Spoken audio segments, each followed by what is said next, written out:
Hello everyone, welcome back to my YouTube channel. I hope you are all well. Today we are discuss about blood. आज हम blood की simple definition के बारे में जानेंगे, blood को कैसे डिफाइन कर सकते हैं, ब्लड की डिस्कवरी किसने की थी और ब्लड ग्रुप का पता कैसे चलता है। सभी चीज़ों के बारे में जानने के लिए वीडियो के अंत तक बने रहिए और हमारे YouTube चैनल को लाइक, सब्सक्राइब और शेयर करना ना भूलें। तो चलिए अब हम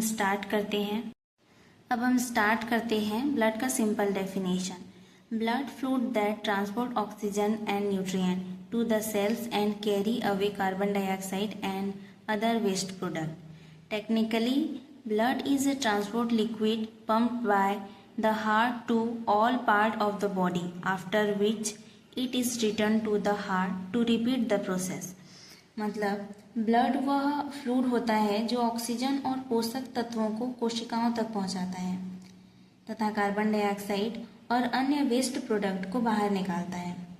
टेक्निकली रूप से जो ब्लड होता है यह एक ट्रांसपोर्ट लिक्विड होता है जिसे हार्ट द्वारा बॉडी के सभी ऑर्गन में पंप किया जाता है, जिसके बाद इस प्रोसेस को रिपीट करने के लिए ब्लड को वापस से हार्ट में भेजा जाता है। ठीक है। How can blood be defined? Blood is a specialized body fluid. It has four main components: plasma, red blood cells, white blood cells and platelets. Blood जो होता है एक स्पेशलाइज्ड बॉडी फ्लूइड होता है जो कि 4 मेन कंपोनेंट से मिलकर बना होता है। First plasma, second red blood cells, third white blood cells and fourth platelets. The body that run through the vein, arteries and capillary is known as whole blood। नसों, धमनियों और कोशिकाओं से होकर बहने वाले ब्लड को ही संपूर्ण ब्लड के रूप में जाना जाता है। A maximum of about 55% plasma and 45% blood cells, about 7% to 8% of your total body weight is blood। लगभग 55% plasma and 45% red blood cells का मिश्रण आपके कुल बॉडी के वेट का लगभग 7 से 8% ब्लड होता है। ठीक है। Who discovered blood? अब हम ये जानेंगे कि ब्लड को किसने डिस्कवर किया था।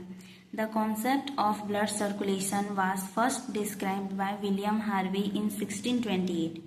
ब्लड सर्कुलेशन की फर्स्ट डिस्कवरी विलियम हार्वे ने 1628 में की थी। He was the first to recognise that the blood circulates throughout the body pumped by the heart. वह पहले व्यक्ति थे जिन्होंने यह पहचाना था कि ब्लड पूरे बॉडी में घूमता रहता है जिसे कि हार्ट द्वारा पंप किया जाता है। While earlier scientist had proposed idea about blood circulation, Harvey's work provided that first complete and accurate description of the process। जबकि पहले के वैज्ञानिकों ने रक्त परिसंचरण के बारे में विचार प्रस्तुत किए थे, हार्वे के काम ने इस प्रक्रिया का पहला पूर्ण और सटीक विवरण प्रदान किया।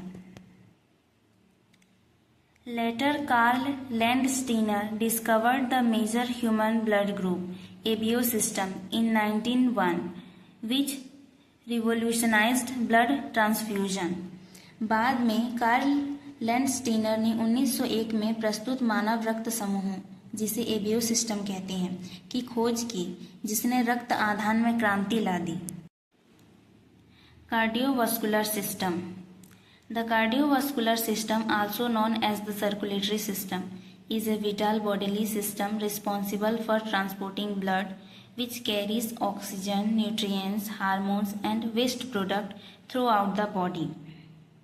कार्डियोवास्कुलर सिस्टम, जिसे सर्कुलेटरी सिस्टम के रूप में जाना जाता है, एक इम्पोर्टेंट बॉडी सिस्टम होता है जो ब्लड ट्रांसपोर्टिंग के लिए रिस्पॉन्सिबल होता है। ठीक है। जो पूरे बॉडी में oxygen, nutrients, hormones and waste product को ले जाता है। It is comprised of the heart, which act as the pump, and a network of blood vessels, arteries, capillaries and veins that carry blood to and from a part of the body। इसमें heart शामिल होता है जो pump के रूप में कार्य करता है और रक्त वाहिकाओं, धमनियों, कोशिकाओं और नसों का एक पूरा नेटवर्क होता है जो ब्लड को पूरे बॉडी के पूरे हिस्से में ले जाता है। Blood volume is adult mail 5 to 6 litre, adult female 4 to 5 litre. मतलब मेल में फीमेल की तुलना में ब्लड का वॉल्यूम अधिक होता है और ब्लड का पीएच मान 7.3 to 7.4 होता है। अब हम देखते हैं कि ब्लड में कौन कौन से कंपोनेंट प्रेजेंट होते हैं। ठीक है, blood has 2 component, first blood plasma and second form element, जो ब्लड सेल्स और सेल्स पिगमेंट होता है। Blood plasma a liquid extra cellular matrix होता है। ब्लड में 55% तरल पदार्थ होता है, रक्त में इसकी मात्रा में द्रव और प्रोटीन होता है। ब्लड प्लाज्मा जब गठित त्वचा को रक्त से हटा दिया जाता है, एक भूरे के रंग का तरल जिसे ब्लड प्लाज्मा कहा जाता है।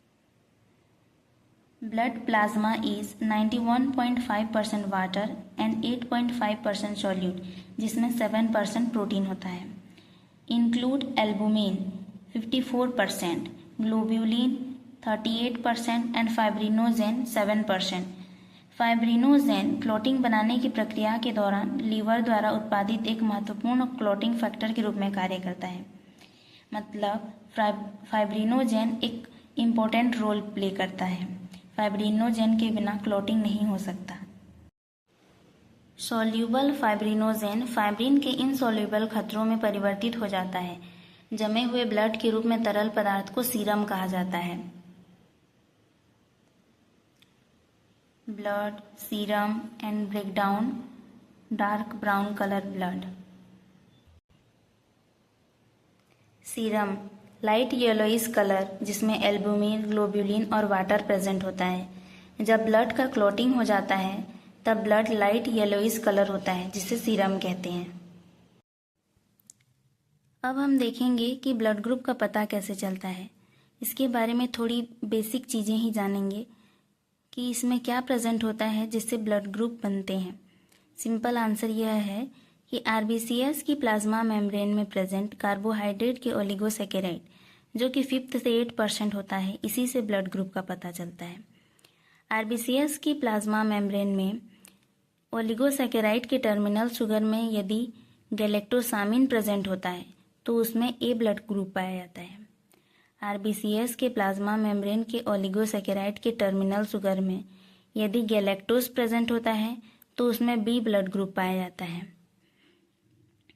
आरबीसीएस के प्लाज्मा मेम्ब्रेन के ओलिगोसैकेराइड के टर्मिनल शुगर में यदि गैलेक्टोसामिन और गैलेक्टोज दोनों प्रेजेंट होते हैं तो उसे ए बी ब्लड ग्रुप कहा जाता है। इसमें ए बी एंटीजन होता है।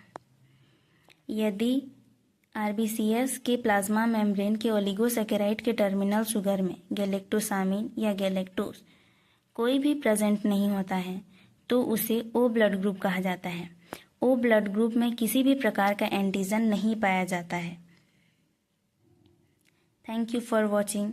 अगर इसमें से कुछ भी समझ में ना आया हो तो प्लीज़ कमेंट करें।